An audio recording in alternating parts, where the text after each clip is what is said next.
अंतर मन में ज्योति जगा लो, होगा दूर अंधेरा।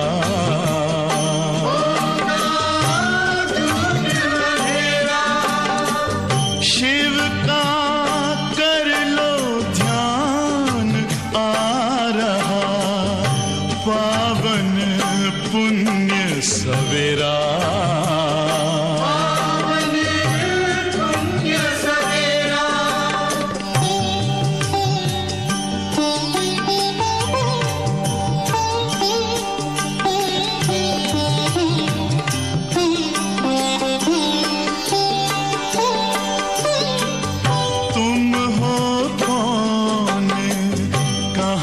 से आए अपने आप को जानो,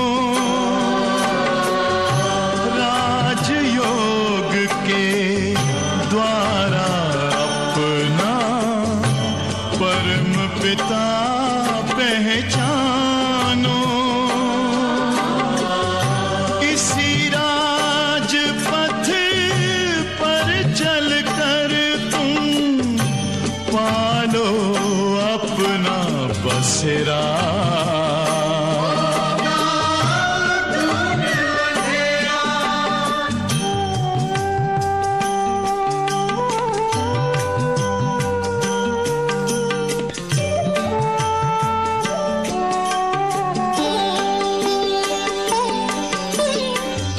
तुम हो आत्मा तन से न्यारे, परमात्मा को प्यारे। दिव्य गुणों को धारण करके योगी बनो दुलारे। ज्योति बिंदु ही तोड़ेगा ये माया मोह का घेरा।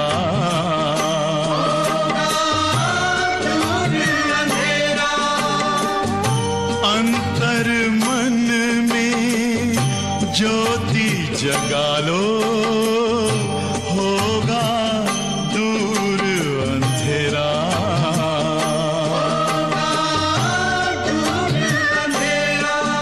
ओम शांति, ओम शांति, ओम शांति।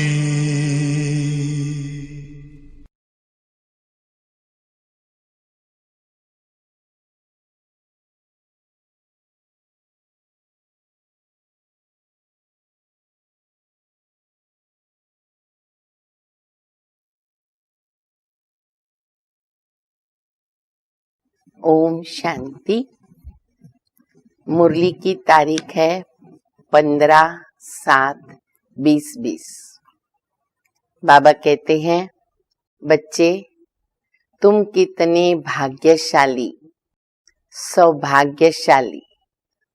फिर आज बाबा कहते, बच्चे खाली सौभाग्यशाली नहीं, करोड़ सौभाग्यशाली, पदम सौभाग्यशाली, अरब खरब सौभाग्यशाली तुम बच्चे हो।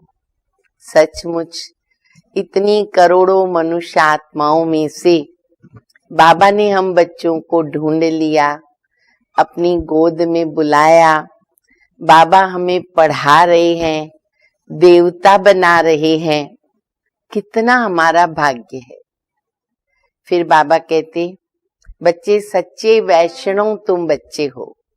दुनिया में भी वैष्णव कहलाने वाले लोग हैं, उनकी जो परहेज होती है वो लिमिटेड होती है, परंतु आत्मा शुद्ध पवित्र बने, जिसको कहेंगे सच्चा वैष्णव, उसकी क्वालिफिकेशन क्या होनी चाहिए वो बाबा बताते हैं।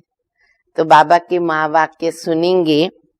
मीठे बच्चे, तुम्हें सच्चा सच्चा वैष्णव बनना है।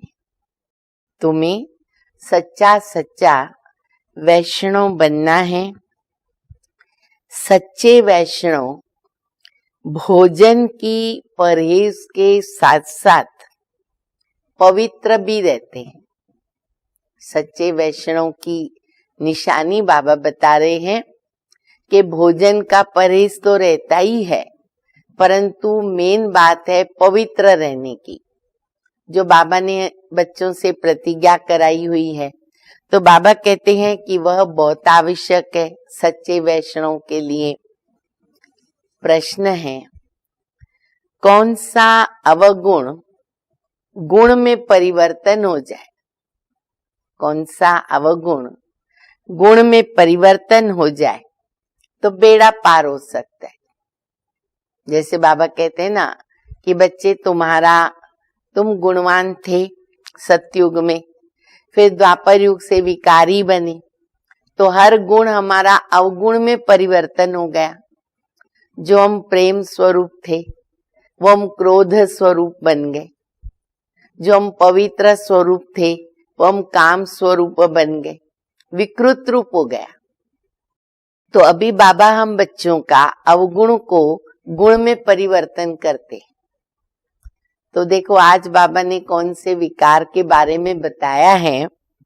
बाबा कहते हैं कि उत्तर में सबसे बड़ा अवगुण है मोह। एक भी विकार कम नहीं।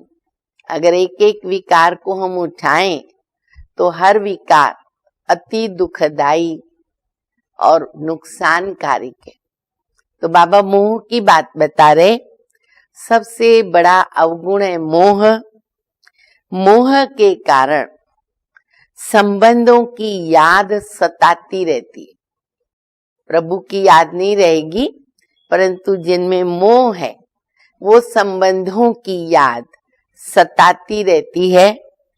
फिर बाबा ने बंदरी का मिसाल दिया है। हम सब जानते हैं कि उसका बच्चा मर भी जाता है तो वो छाती से लगा के रखती है। तो बाबा कहते हैं कि कईयों के अंदर बहुत ही मोह रहता है। तो बाबा ने बंदरी का मिसाल दिया। किसी का कोई संबंधी मरता है तो 12 मास तक उसे याद करते रहते हैं, दुख में याद करते हैं, दुखी होते हैं, मुंह ढक करके रोते रहेंगे। गांव गांव में तो बहुत ही रस्म रिवाज चलती है। पति मर गया, विधवा हो गए तो मुंह ढक करके अंदर रोते ही रहते हैं। कईयों को रोना नहीं आता है तो जबरदस्ती भी उनको रुलाना पड़ता है। बड़ी वंडरफुल रस्म रिवाजें हैं। तो बाबा कहते कि बच्चे मुंह ढक के रोते हैं और याद आती रहेगी। ऐसे ही अगर बाबा की याद सतावे, देखो बहुत अच्छी बात बाबा बता रहे, कैसे हम उसको परिवर्तन करें मोह विकार को। बहुत अच्छी युक्ति है कि ऐसे अगर हम बाबा को याद करें, बाबा की याद मुझे सतावे, तड़पावे, बेचैन कर देवे, याद करना नहीं पड़े, याद आती रहे और सताती रहे, दिन रात तुम बाप को याद करो तो तुम्हारा बेड़ा पार हो जाएगा। कितना हम बच्चे ऊंच महान पवित्र बन जाएंगे, बेड़ा पार हो जाएगा। जैसे लौकिक संबंधी को याद करते हो, ऐसे बाबा को याद करो तो अहो सौभाग्य। कितना उनकी यादों में समय व्यतीत होता है। बाबा कहते बच्चे अब सबको भूलो, दे सही दे के सर्व संबंधों को भूलो। बच्चे मुझे याद करो, बुद्धि से सबको मार डालो। अर्जुन को कहना पड़ा कि ये सब मित्र संबंधी मरे हुए हैं।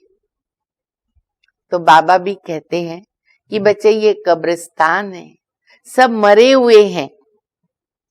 बुद्धि इनमें से निकालना बहुत आवश्यक है।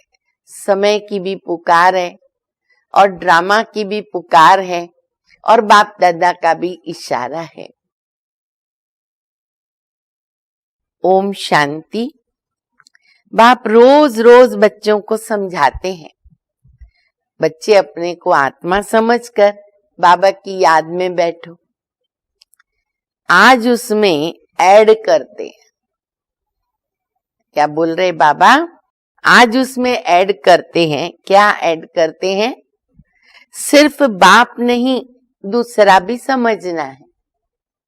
बाबा में पढ़ा रहे, लेकिन दूसरे जो जरूरी संबंध है हमारे, जो हमें निभाने हैं, वो बाबा याद करा रहे। मुख्य बात है परमपिता परमात्मा शिव, उनको गॉड फादर कहते हैं। ज्ञान सागर भी है, तो ज्ञान सागर होने के कारण टीचर भी है। दूसरा क्या हमें याद रखना है? मुरली सुनते समय बाबा बाप भी है, फिर ज्ञान सागर है, टीचर बनकर पढ़ाते हैं, राजयोग सिखाते हैं। यह समझाने से समझेंगे कि सत्य बाप उनको पढ़ा रहे। प्रैक्टिकल बात ये सुनाते हैं, तो वह सबका बाप भी है। बोलो सभी, टीचर भी है, सदगति दाता भी है, और फिर उनको नॉलेजफुल भी कहा जाता है। बाप, टीचर, पतित पावन, ज्ञान का सागर। मुख्य बात बाबा की महिमा में जो आती है, बाप, टीचर, सतगुरु है, पतित पावन है। पहले पहले तो बाबा की महिमा करनी चाहिए कि वो हमको पढ़ाते हैं। हम ब्रह्मा कुमार कुमारियां हैं। ब्रह्मा भी रचना है शिव बाबा की, और अभी है संगम युग। एम ऑब्जेक्ट भी राजयोग की है। हमको राजयोग सिखलाते हैं, तो टीचर भी सिद्ध हो गया ना। परमपिता परमात्मा, वो शब्द तो सिद्ध करता है पिता का। फिर बाबा टीचर बन के कैसे पढ़ाते हैं? ज्ञान सागर है, नॉलेजफुल है, तो बाबा कहते बच्चे उसको सिद्ध करो कि वो टीचर हुआ। और यह पढ़ाई है ही नई दुनिया के लिए। यहाँ बैठे ये पक्का करो हमको क्या क्या समझाना है। ये अंदर धारणा होनी चाहिए, मनन चिंतन भी चले। ये तो जानते हैं, कोई को ज्यादा धारणा होती है, कोई को कम होती है, नंबरवार तो है ही। यहाँ भी जो ज्ञान में ज्यादा तीखे जाते हैं, उनका नाम होता है। स्कूल में भी ऐसे ही होता है, उनका नाम होता है। पद भी तो उनका ऊंचा होता है। परहेज भी बाबा बतलाते रहते हैं। क्या परहेज जरूरी है, वो भी बाबा बताते। तुम पूरे वैष्णव बनते हो। वैष्णव अर्थात जो वेजिटेरियन होते, दुनिया में वो वेजिटेरियन होते हैं, मांस मदिरा आदि नहीं खाते हैं, परंतु विकार में तो जाते हैं। तो बाकी वैष्णव बना तो क्या हुआ? वैष्णव कुल के कहलाते हैं, अर्थात प्याज आदि तमोगुणी चीजें नहीं खाते हैं। इतना उनकी परहेज रहती है, धारणा रहती है। तुम बच्चे जानते हो तमोगुणी चीजें क्या क्या होती है। कोई अच्छे मनुष्य भी होते हैं जिसको रिलीजियस माइंडेड व भगत कहा जाता, भले वो वैष्णव जाति के नहीं है, पर रिलीजियस माइंडेड है, भगत टाइप है। तो वो भी कई ऐसे होते हैं जो थोड़ी बहुत भोजन में परहेज रखते हैं, तमोगुणी चीजें नहीं खाते हैं। तो ये बातें सिद्ध करती है कि ये चीजें अच्छी नहीं है, क्योंकि कईयों को संकल्प चलता है ना कि भाई हमको घर में फोर्स किया जाता है, इसमें क्या है, ये थोड़ा खाना चाहिए, प्याज लहसुन है। नहीं, बाबा कहते ये तामसिक है, इसकी परहेज बहुत ही जरूरी है। सन्यासियों को कहेंगे पवित्र आत्मा, और जो दान आदि करते उनको कहेंगे पुण्य आत्मा। दोनों का फर्क देखो, बाबा ने कितना अच्छा बताया, नोटेड पॉइंट है। सन्यासी को पवित्र आत्मा क्यों कहेंगे? क्योंकि काम विकार पर विजय पाई है, घर बार छोड़ दिया, ब्रह्मचर्य का पालन किया। और फिर बाबा कहते हैं कि जो दान पुण्य करते, विकारी हैं पर दान पुण्य करते हैं, तो उनको कहेंगे पुण्यात्मा। इससे सिद्ध होता है कि आत्मा ही दान पुण्य करती है, इसलिए वो पुण्यात्मा और वो पवित्र आत्मा कहलाती है।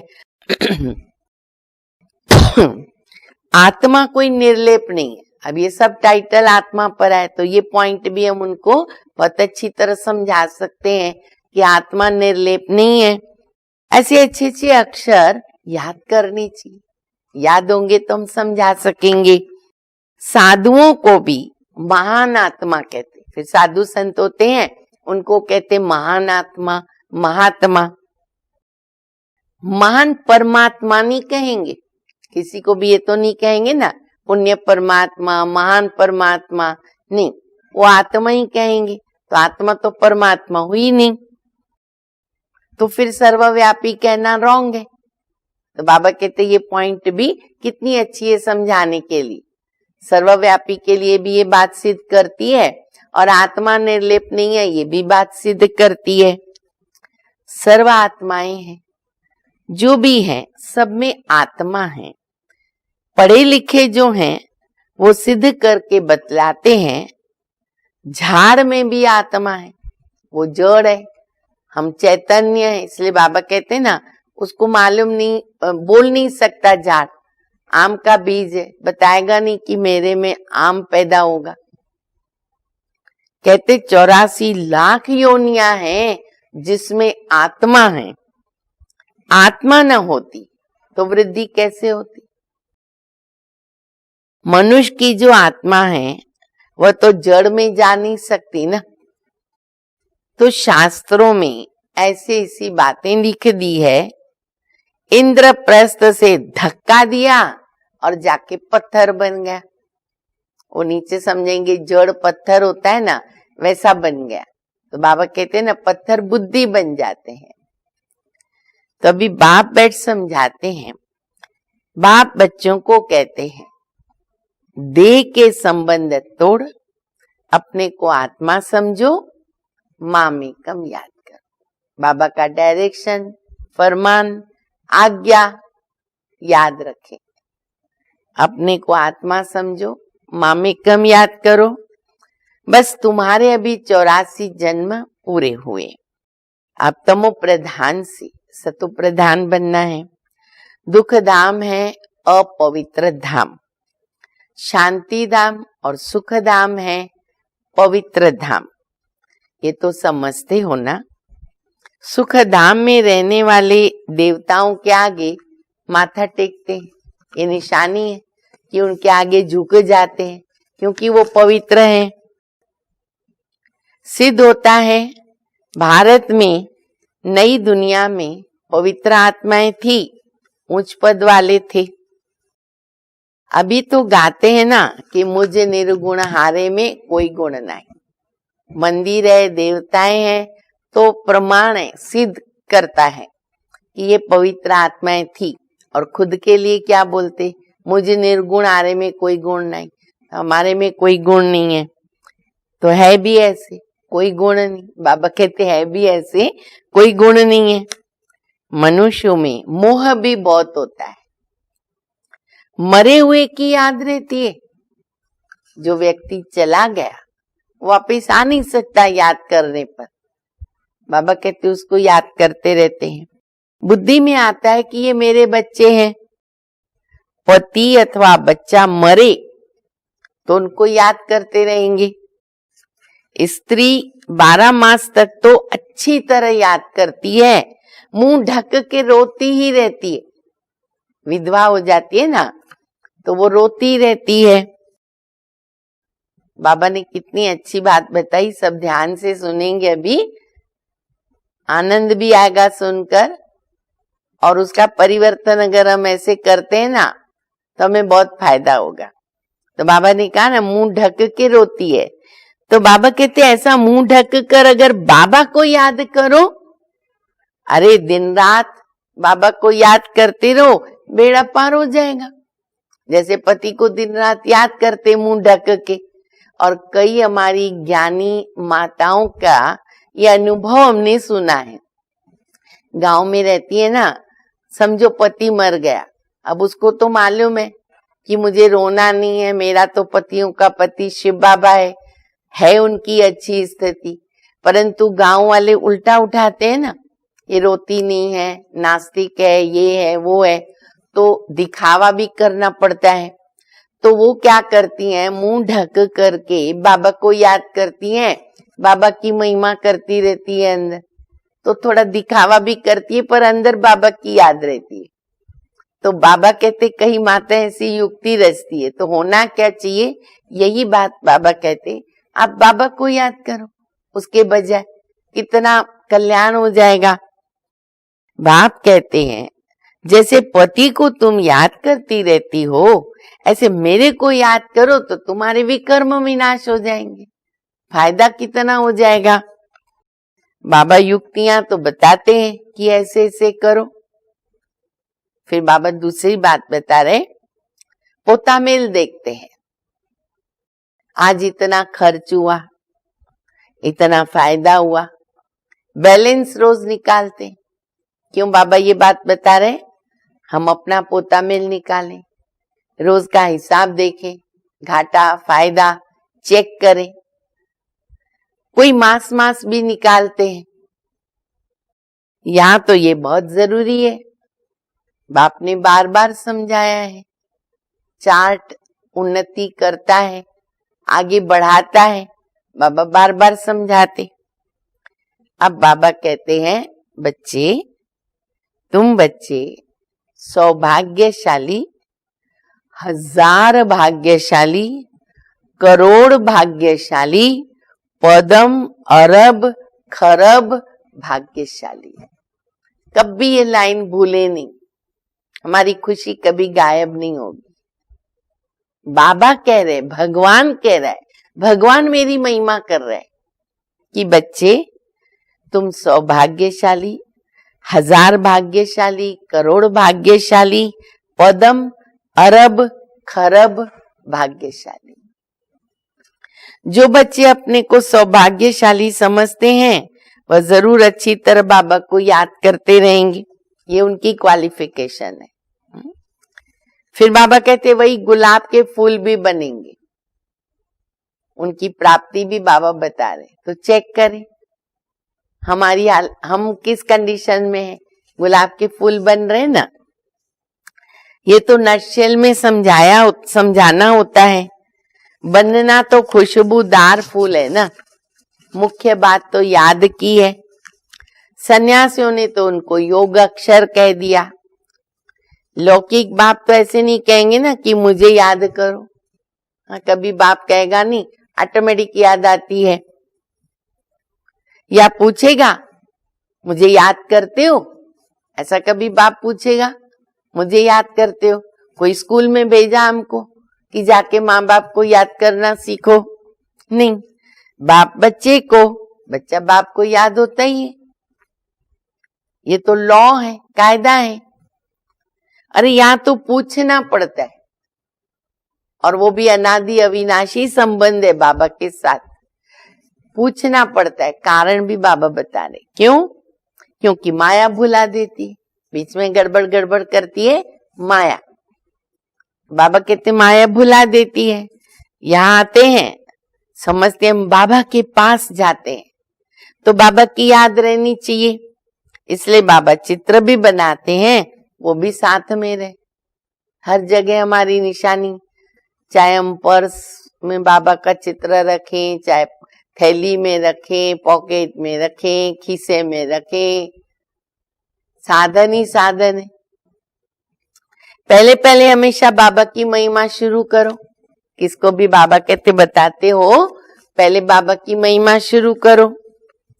ये हमारा बाबा है, यूं तो सबका बाप है, सर्व का सदगति दाता, ज्ञान का सागर, नॉलेजफुल है।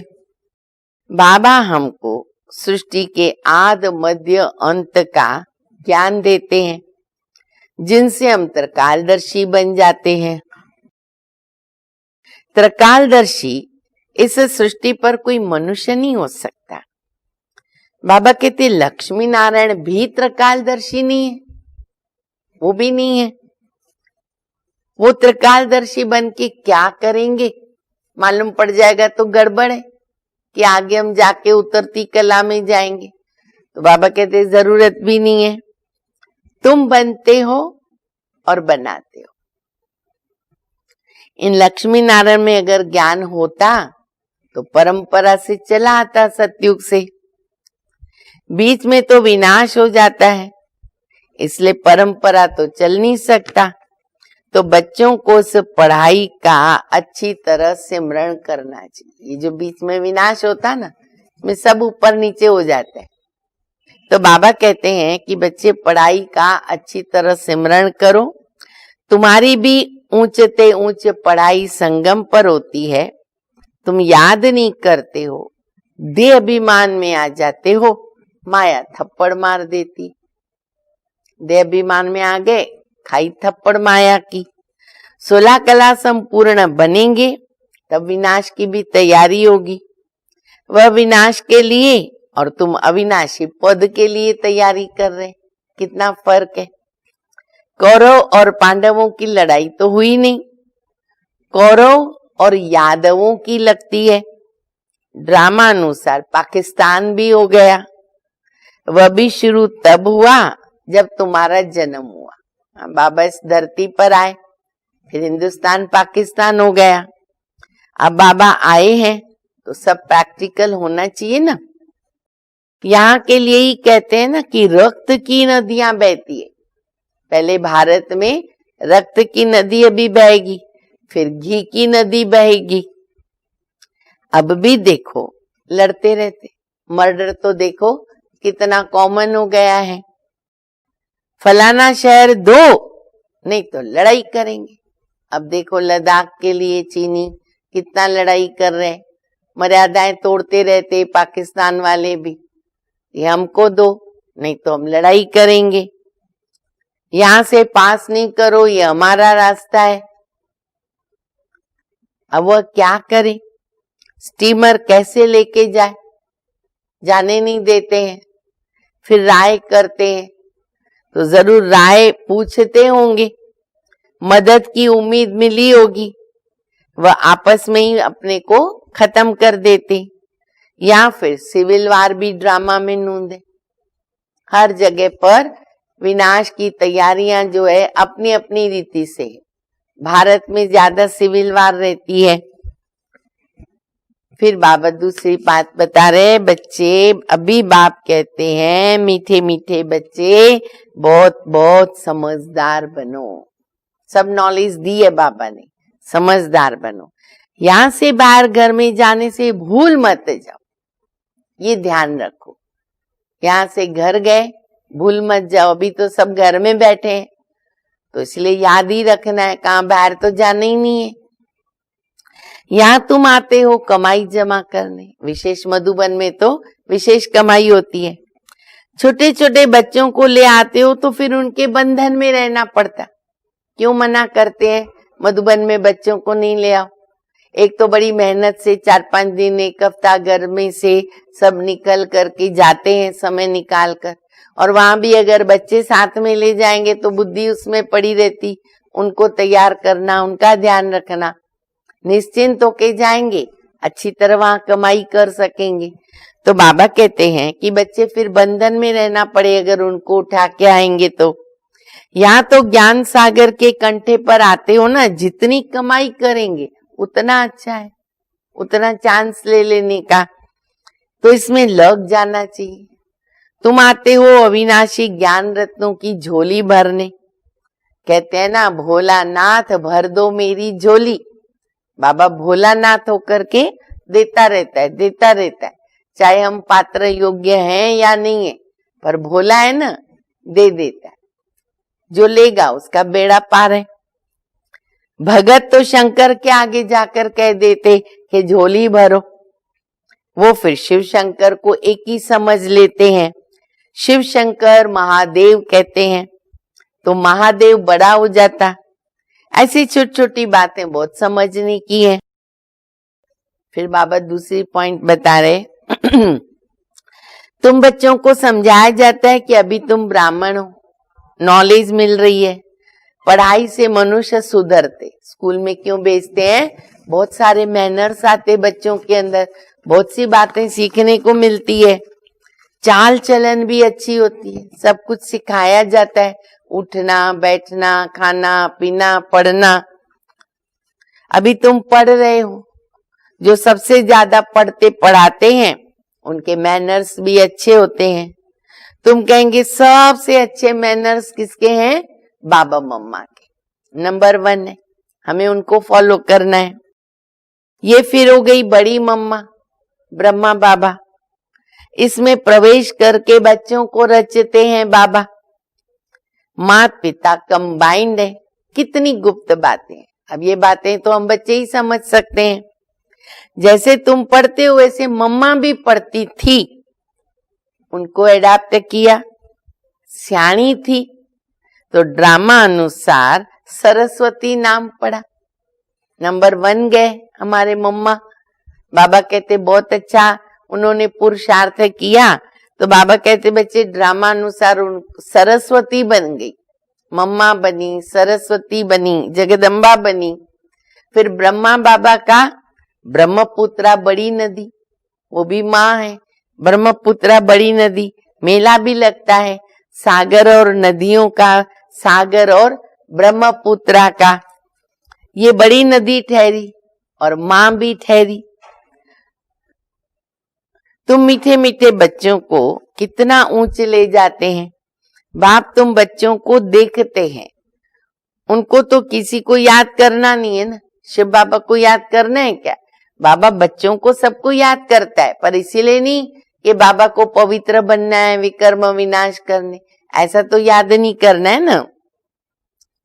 इनकी आत्मा को बाबा को याद करना है।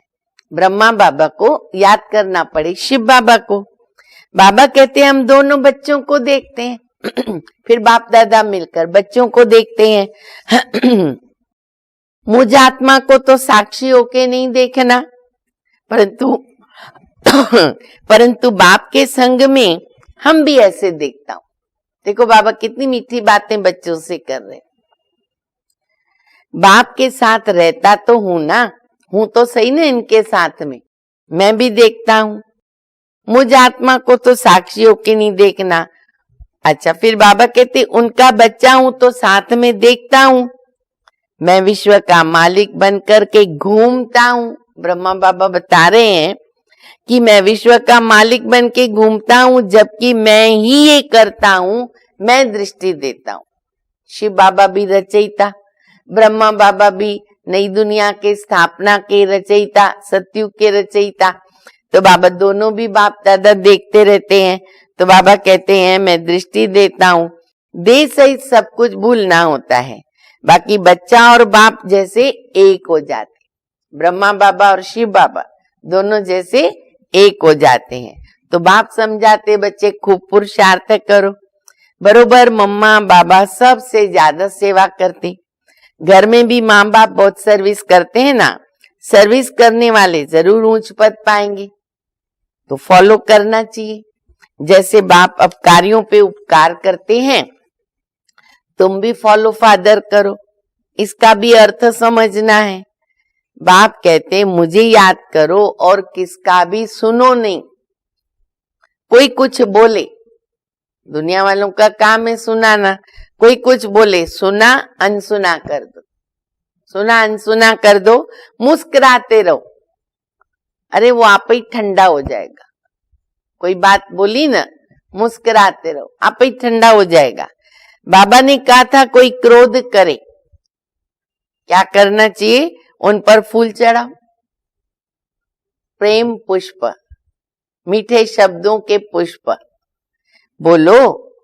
तुम अपकार करते हो, हम उपकार करते हैं। बाप खुद कहते हैं कि सारी दुनिया के मनुष्य भी मेरे ऊपर अपकार करते हैं, मुझे सर्वव्यापी कहकर कितनी गाली देते हैं, मैं तो सबका उपकारी हूं ना। तो हमें भी अभी यही काम करना है। तुम बच्चे भी सबका उपकार करने वाले हो। तुम ख्याल करो हम क्या थे और अभी क्या बनते हैं। विश्व के मालिक बनते, ख्याल ख्वाब में भी नहीं था। कभी देखा था सपना? बहुतों को तो घर बैठे साक्षात्कार हुआ, परंतु साक्षात्कार से कुछ होता थोड़ी है। आस्ते आस्ते झाड़ वृद्धि को पाता रहता है। ये नया दैवी झाड़ स्थापन हो रहा है ना। बच्चे जानते हमारा दैवी फूलों का बगीचा बन रहा है। सतयुग में देवता रहते हैं, सो फिर आएंगे, चक्र फिरता है। 84 जन्म भी तो वही लेंगे। दूसरी आत्माएं कहां से आएगी? वही आत्माएं आती, दूसरी कहां से आएगी? ड्रामा में जो भी आत्माएं हैं, कोई भी पार्ट से छूट नहीं सकती। एक भी आत्मा छूट न सके, न करेक्शन न एडिशन। ये चक्र फिरता रहता है। आत्मा कभी घटती नहीं है, छोटी बड़ी भी नहीं होती है। बाप बैठ बच्चों को समझाते हैं, कहते बच्चे सुखदाई बनो। याद रखें, सुखदाई बनो।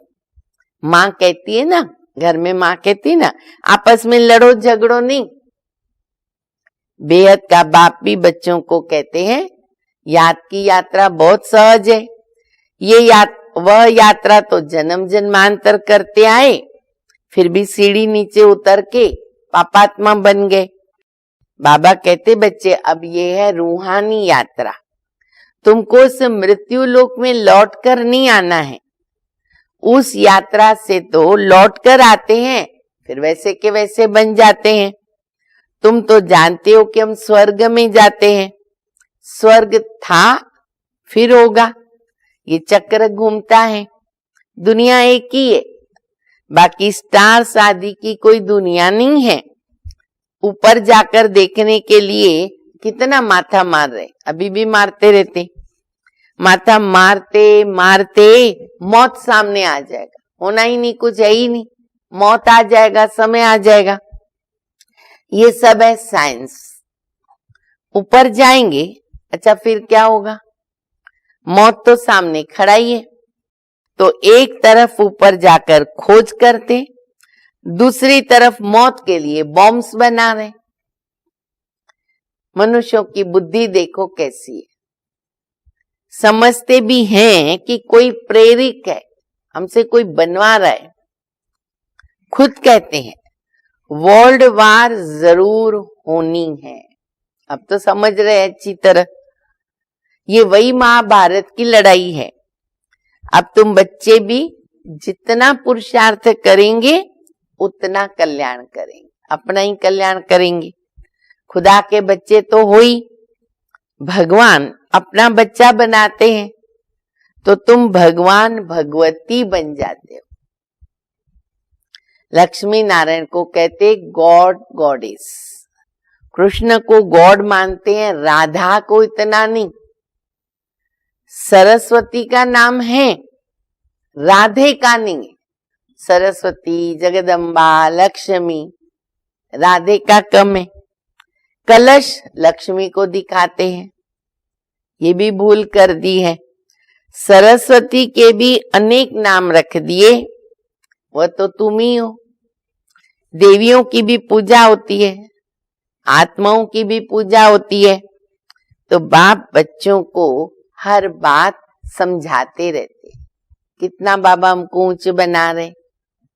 अच्छा, मीठे मीठे सिकिल दे बच्चों प्रति माता पिता बाप दादा का याद प्यार और गुड मॉर्निंग। रूहानी बाप की रूहानी बच्चों को नमस्ते। हम रूहानी बच्चों की रूहानी बाप को, माता पिता बाप दादा को याद प्यार, गुड मॉर्निंग और नमस्ते।